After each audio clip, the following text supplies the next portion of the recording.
샬롬.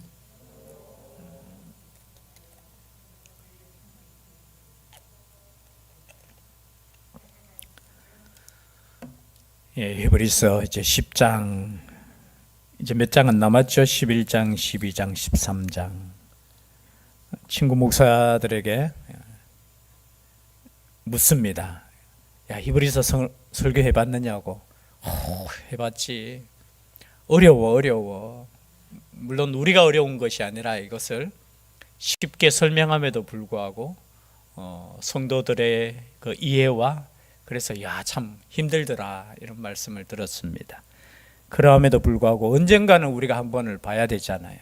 그래서 우리가 시작했는데, 주제는 여러분 다른 세밀한 부분은 우리가 모를지라도 예수 그리스도로 말미암아 우리가 하나님께 나아갈 수 있다라는 거예요. 주제는 예수 그리스도라는 겁니다. 아마 예수님 믿고 핍박을 받았잖아요. 여러분, 유대인들이 핍박을 했습니다. 핍박한 이유가 뭡니까? 예수 믿는 자들을 핍박한 이유가 너희들이 율법을 없이 하고 하나님을 배신한다.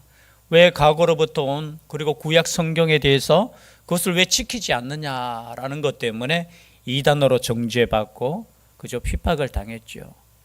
그러면서 예수 믿는 사람들이 아마 고민을 했을 겁니다. 구약 성경도 하나님께서 주신 말씀이고, 그리고 거기에 제사 제도도 나오고 제사장도 나오는데 이것이 과연 맞을까라는 의문이 들 수 있죠. 과연 예수 그리스도의 그 죽으심의 그 의미에 대해서 고민하게 되고, 어떤 사람들은 야, 율법도 지켜야 된다. 예수 믿는 사람들 교회 안에도 율법주의자들이 다시 일어나게 되었다는 거죠. 거기에 대해서 다시 한번 말씀하는데, 제사와 제사장의 제도는 이미 지나간 시대라는 거죠. 그리고 예수 그리스도로 말미암아 완전한 제사가 이루어졌고, 그리고 예수님께서 온전하신 대제사장이라는 것을 말씀하고 있다는 겁니다. 그래서 그 믿음에서 흔들리지 말라는 거예요. 여러분, 예수 믿어서 구원받는 것에서 흔들리지 마시기를 바랍니다. 어떠한 것도, 어떠한 선행과 어떠한 것도 이것을 대신할 수 없어요. 구원에 대해서만큼은. 그렇다고 해서 여러분 십계명을 무시하거나 그거 아니에요. 십계명은 다 지켜야 되잖아요. 그러나 그 외에 있잖아요. 우리가 제사 지냄으로 말미암아 하나님께 나아가는 여러 가지 결례의식이나 이런 것들은 어떻게 해요? 예수 그리스도로 말미암아 이제 하나님께 나아가는 길이 활짝 열렸다는 거예요. 과거에는 누구만 하나님께 나아갈 수 있었습니까? 제사장만 나아갈 수 있었죠. 여러분, 성전에 누구만 들어갈 수 있었어요? 제사장만 들어갈 수 있었어요. 그러나 이제는 누구나 여러분 성전에 들어올 수 있잖아요. 그 이유가 뭐냐?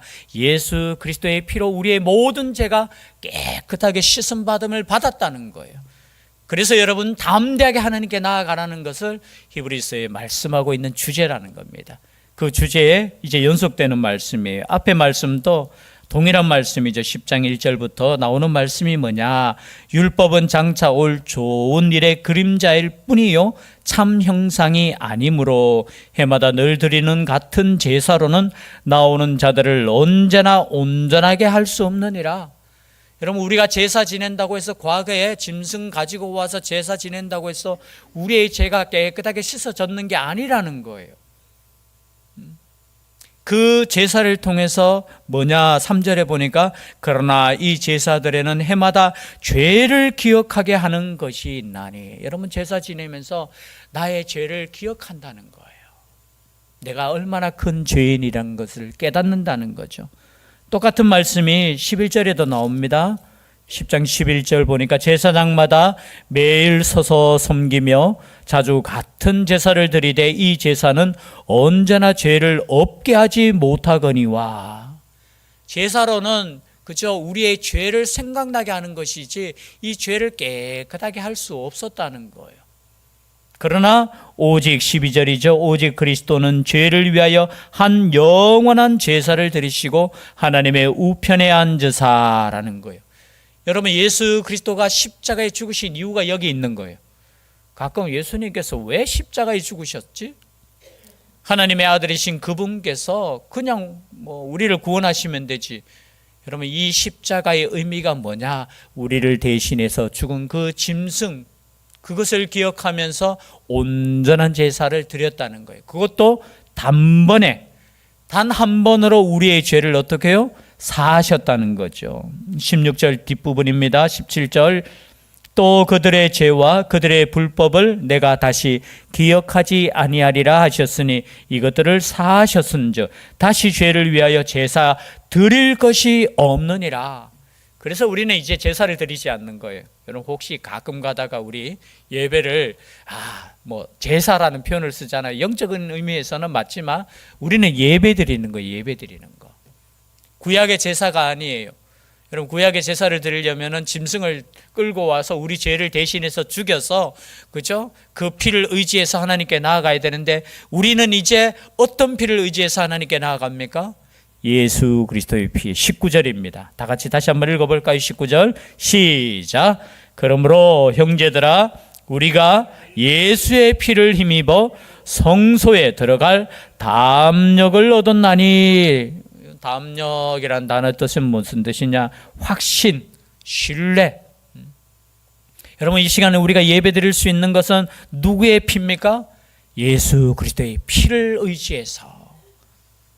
그래서 여러분 우리가 이 성전문에 딱 들어오실 때 나는 예수 그리스도로 말미암아 구원받았기에 예배 드릴 수 있는 거예요. 여러분 아무나 예배 드리는 거 아니에요.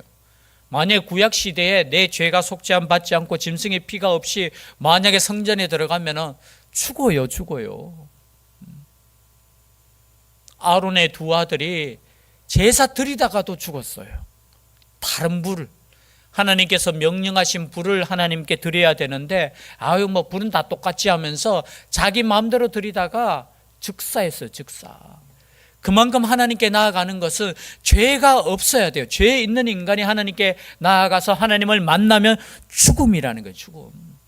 그래서 구약에도 여러분 이스라엘 백성들이 광야길에서 두려움으로 하나님 앞에 나아가는 거예요.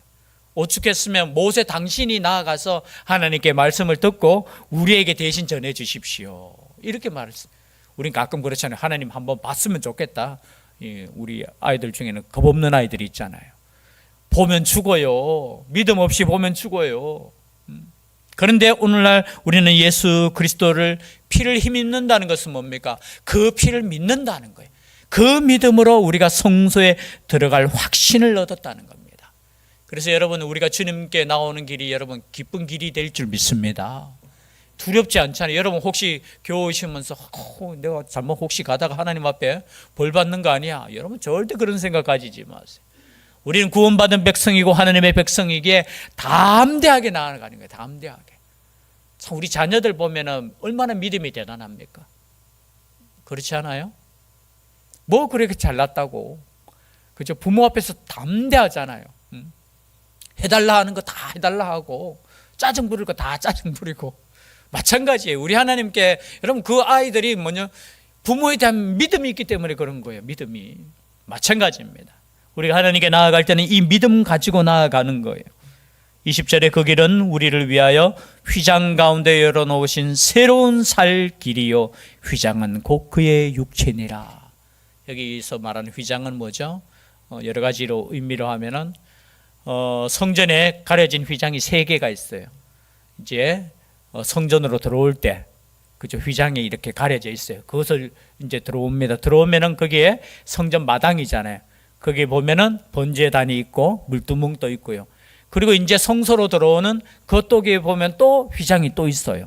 그것도 그 안에 들어오면은 또 성소와 지성소가 또 구분되는 또 휘장이 있어요. 이 3개의 휘장을 사실은 통과해야지만 이제 하나님을 만날 수 있는데 마지막 휘장, 지성소와 성소가 가려진 그 휘장은 여러분 예수님께서 십자가 달리실 때 어떻게 되었습니까? 찢어졌다고 했잖아요. 여러분 두께가 찢어질 수 있는 두께가 아니에요. 그런데 그 휘장이 찢어졌다는 건 뭐예요? 이제 구분이 없다는 거예요. 성소와 지성소의 구분이 없이 우리가 누구나 담대히 하나님께 나아갈 수 있는 길이 열려졌다라는 거예요. 그것은 뭡니까? 그 휘장이 찢어졌다는 것은 예수 그리스도의 몸이 찢어졌다는 거예요. 그래서 여러분 성전 자체가 예수 그리스도의 몸이고 우리가 몸이라고 했잖아요. 그래서 그 몸이 찢어짐으로 말미암아 우리가 하나님께 나아갈 수 있는 길이 열려졌다는 거죠. 22절입니다. 우리가 마음의 뿌림을 받아 악한 양심으로부터 벗어나고 몸은 맑은 물로 씻음을 받았으니 참 마음과 온전한 믿음으로 하나님께 나아가자. 이제는 어떻게 나아가야 돼요? 하나님 앞에. 오늘 말씀처럼 참 마음과 온전한 믿음으로. 여기서 이제 믿음이 나오는 거예요. 그럼 우리가 하나님께 나아갈 수 있는 것은 무엇입니까? 믿음이라는 건 믿음. 여러분, 믿음이 없이는 하나님을 기쁘시게도 할 수 없지만 예배할 수도 없고 하나님께 나아갈 수도 없는 거예요.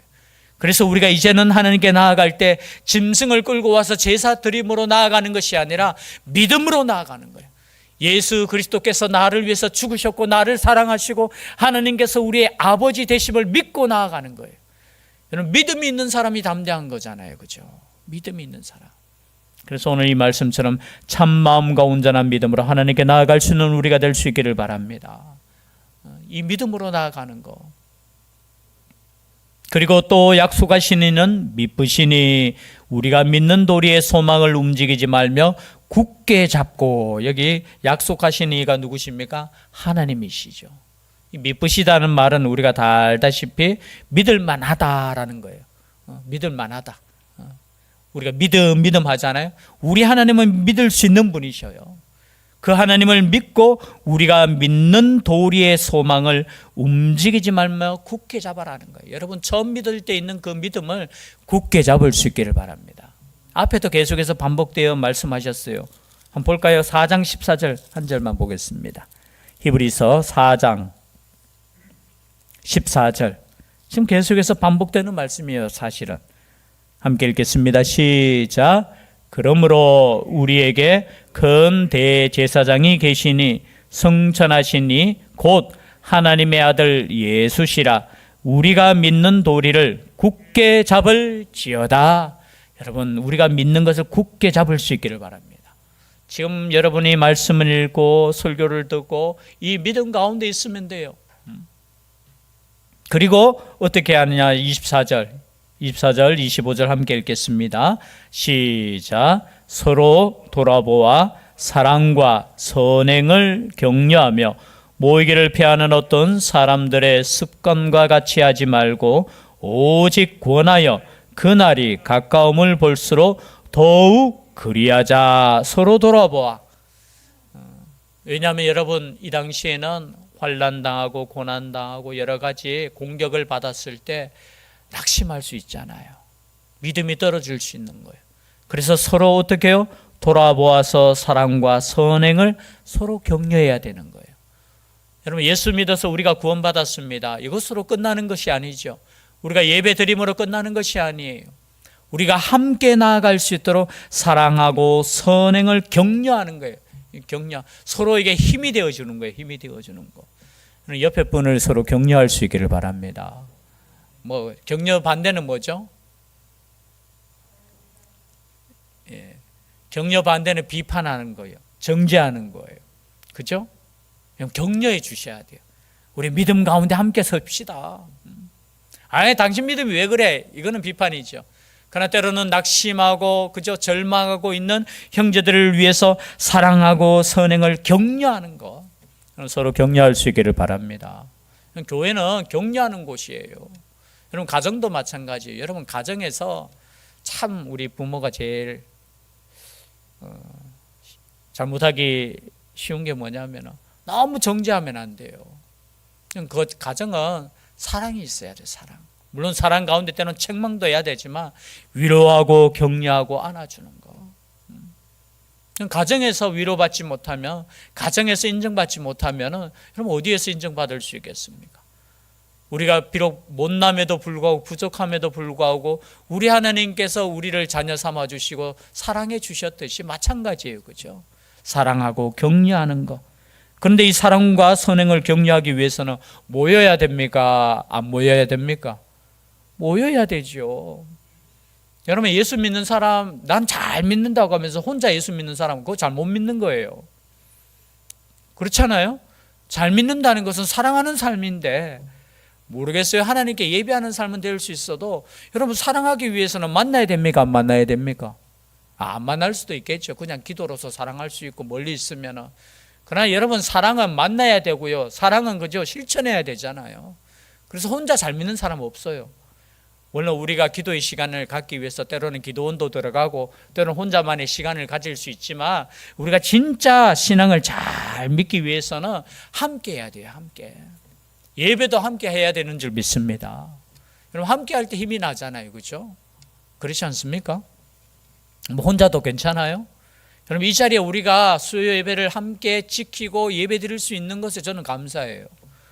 만약에 죄송합니다, 우리 황선 목사님 있고 우리 장로님만 이래 있다고 생각해 보십시오. 제가 힘이 나겠습니까? 안 나겠습니까? 그래도 힘날 수 있겠죠. 아니에요. 함께 할 때 우리가 힘이 나고 하나님께 나아갈 때 즐거움과 기쁨이 있는 거예요. 저는 다른 것보다 우리가 함께 예배 드리는 것이 저는 가장 중요하다고 봅니다. 물론 여러분의 인생 가운데, 여러분의 사회생활 가운데 사랑을 실천하고 믿음을 실천하고 그런 것도 중요하지요.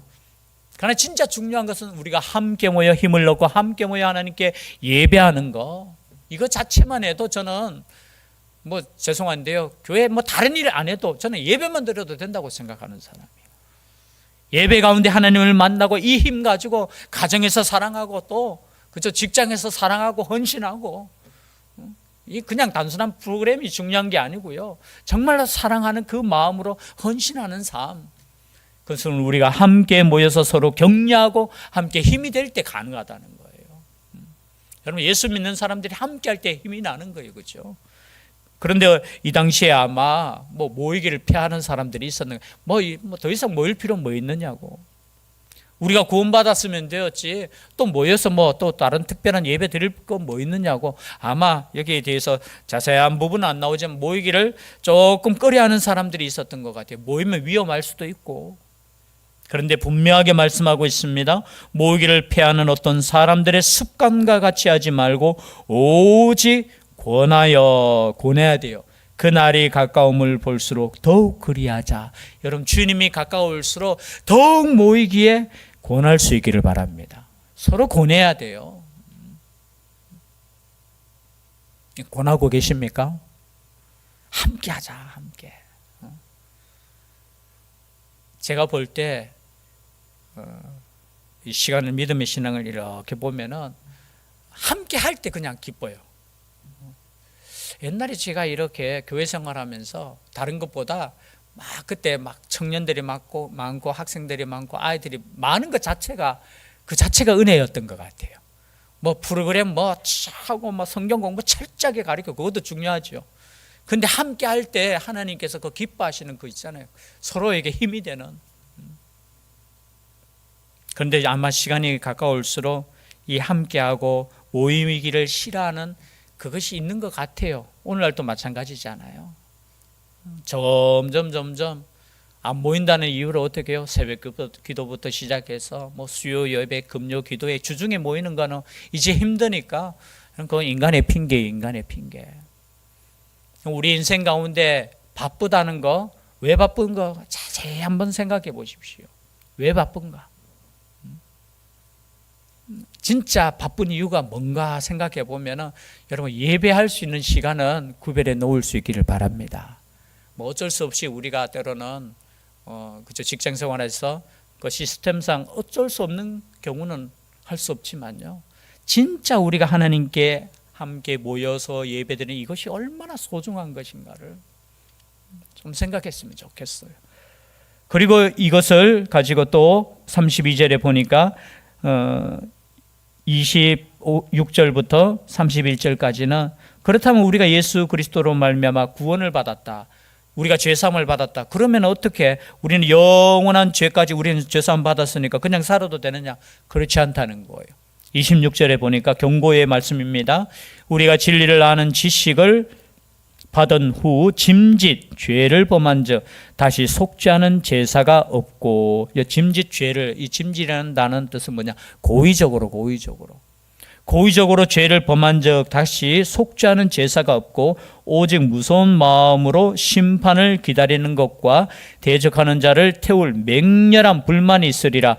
모세의 법을 폐한 자도 두세 증인으로 말미암아 불쌍히 여김을 받지 못하고 죽었거든 하물며 하나님의 아들을 짓밟고 자기를 거룩하게 한 언약의 피를 부정한 것으로 여기고 은혜의 성령을 욕되게 하는 자가 당연히 받을 형벌은 얼마나 더 무겁겠느냐 너희는 생각하라. 즉 말해서 과거에는 내가 죄 지으면 값이 들어요, 안 들어요? 솔직한 말로 하나님께 나아가기 위해서는 송아지 한 마리가 드려져야 돼요. 양이 드려져야 돼요. 여러분 얼마나 이것이 값진 겁니까? 내 죄로 말미암아. 그런데 예수 그리스도께서 단번에 우리의 모든 죄를 다 용서해 주셨대. 야, 그러니까 우리 마음대로 살자, 이런 사람도 있는 거예요. 그런데 오늘 말씀을 자세히 보십시오. 아니 모세의 그 법을 폐한 자도 무서운 심판이 있는데 하물며 하나님의 아들의 그 십자가의 사랑을 무시하고 그것을 짓밟는 죄를 어떻게 다시 범할 수 있느냐라는 거예요. 여러분 예수 믿는 사람은 더 철저하게 하나님 앞에 성결한 삶을 살아야 될 줄 믿습니다. 왜냐하면 우리가 다시 죄를 짓는 거, 여기에 고의라는 단어를 썼잖아요. 우리가 연약하기 때문에 실수할 수는 있어요. 그러나 예수 그리스도의 그 십자가의 은혜를 무시하고 다시 우리가 죄 가운데 있다면 그 형벌이 얼마나 무겁겠느냐. 조심하라는 거예요. 철저하게 하나님 아버지 앞에 나아가라는 거예요. 고린도전서에도 보면은 그런 말씀이 나오잖아요. 8장입니까? 7장입니까? 아니 예수님을 믿는다고 하면서 교회 안에 있으면서도 음란의 죄를 범하면서도 어떻게 해요? 떳떳한 사람들이 있었다는 거예요. 그 사람들을 향해서 경고했잖아요. 그리고 쫓아내 버리라. 그럼 죄에 대해서 우리는 더 철저하셔야 돼요. 우리가 예수 믿는 사람들이 오히려 더 둔감할 수 있어요. 아니에요. 예수 그리스도의 십자가의 그 은혜를 생각하면은 우리가 죄 가운데 있을 수 없다라는 것을 경고하고 있다라는 거죠. 그리고 32절부터 또 말씀을 이어갑니다. 전날에 너희가 빛을 받은 후에 고난의 큰 싸움을 견디어낸 것을 생각하라. 여러분 처음 예수 믿을 때 이 당시에 복음이 처음 전파될 때 얼마나 고난이 있었습니까? 그 고난을 한번 생각해 보라는 거예요. 그런데 왜 다시 돌아가려고 하느냐 이 말이에요. 마찬가지지 않겠습니까? 우리가 처음 믿을 때 여러분 잘 생각해 보세요. 그런데 시간이 지날수록 참 사랑이 이렇게 진해져야 되는데 여러분 사랑이 진해져야 될 줄 믿습니다. 부부 사이도 마찬가지예요. 시간이 갈수록 사랑이 진해져야 되는데 사랑이 식어지면 안 돼요. 마찬가지로 하나님 앞에 사랑도 마찬가지죠. 우리의 사랑이 더 진해야 되는데 사랑이 이렇게 식어져 가면 처음을 생각하라는 거예요. 우리가 처음 예수 믿을 때 이 당시에도 마찬가지죠. 33절에 보니까 혹은 비방과 비방도 받았어요. 그리고 환난으로서 사람에게 구경거리가 되고, 여러분 환난 당할 때 얼마나 비참하게 환난을 당했습니까? 욕먹는 것뿐만이 아니죠. 벌거벗김을 당하고 때는 죽음 앞에까지 이르렀잖아요.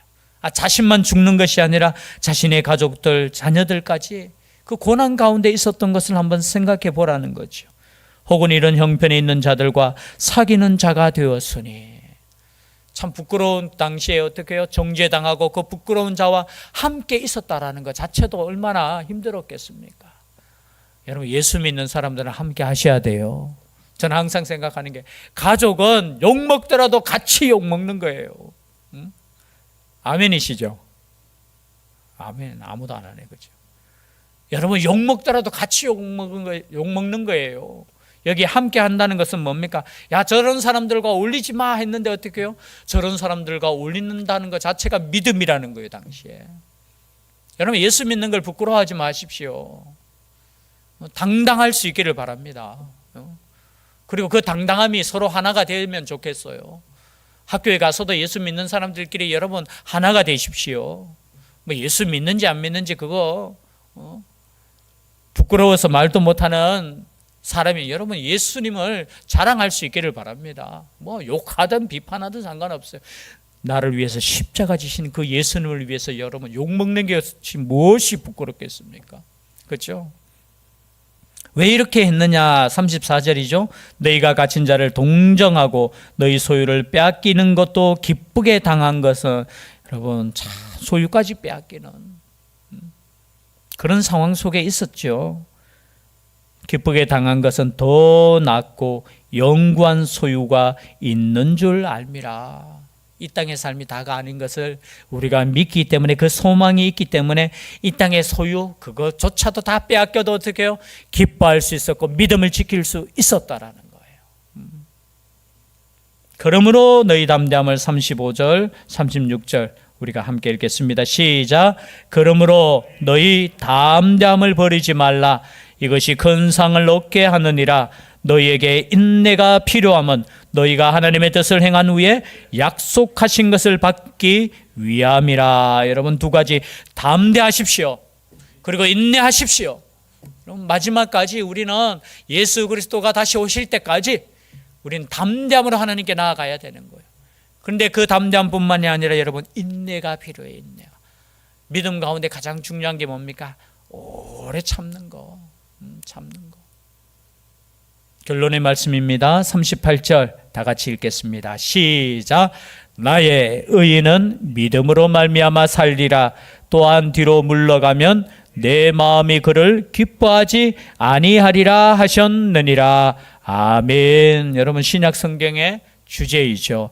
믿음으로 말미암아 살리라. 로마서 1장 17절에 있는 말씀, 구약에는 하박국 2장 3절에 있는 말씀이에요.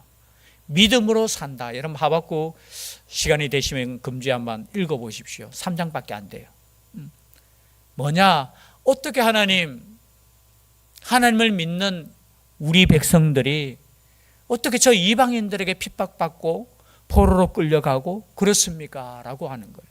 하나님께 하박국이 물어요. 우리가 하나님을 믿는데 어떻게 저 이방인, 근데 죄송합니다, 그들이 하나님을 안 믿었잖아요. 우상을 섬겼잖아요. 아니, 엉망으로 하나님을 믿었잖아요. 그러함에도 불구하고 우리는 택한 백성이라 하면서 어떻게 해요? 하나님의 이름을 가지고 있다 하면서 우리는 망하지 않아. 그런데 보니까 하나님을 아예 모르는 사람들이 와서 우리를 핍박하네, 우리를 공격하네, 우리가 전쟁에서 패하네. 그때 하박국 선지자가 물어요. 어떻게 이랬을 수 있습니까? 그래도 우리가 좀 나은데. 그때 하나님께서 하시는 말씀이 이 말씀이에요. 의인은 믿음으로 말미암아 산다는 거예요. 구약 시대도 마찬가지예요. 믿음으로 말미암아 산다는 것을 말씀하고 있다라는 거예요. 우리도 마찬가지입니다. 우리는 믿음으로 사는 거예요. 어떠한 믿음? 예수 그리스도에 대한 믿음. 그 믿음 가운데 든든히 서갈 수 있는 우리가 될 수 있기를 주의 이름으로 축복합니다. 기도드리겠습니다. 사랑의 하나님, 감사드립니다. 우리의 믿음이 어디에 있는가 다시 한번 돌아보게 하여 주시고, 우리를 위해 피 흘리시고 우리를 위해 십자가 지신 예수님을 바라볼 수 있는 저희들 되게 하여 주시옵소서. 이 시간에도 예수의 피를 힘입어 하나님께 나아갑니다. 우리 하나님께서 우리를 긍휼히 여겨 주시고 예수의 피로 우리를 깨끗하게 하여 주셨사오니 끝까지 우리 하나님께서 우리를 인도하여 주시고 보호하여 주시고 함께하여 주시옵소서.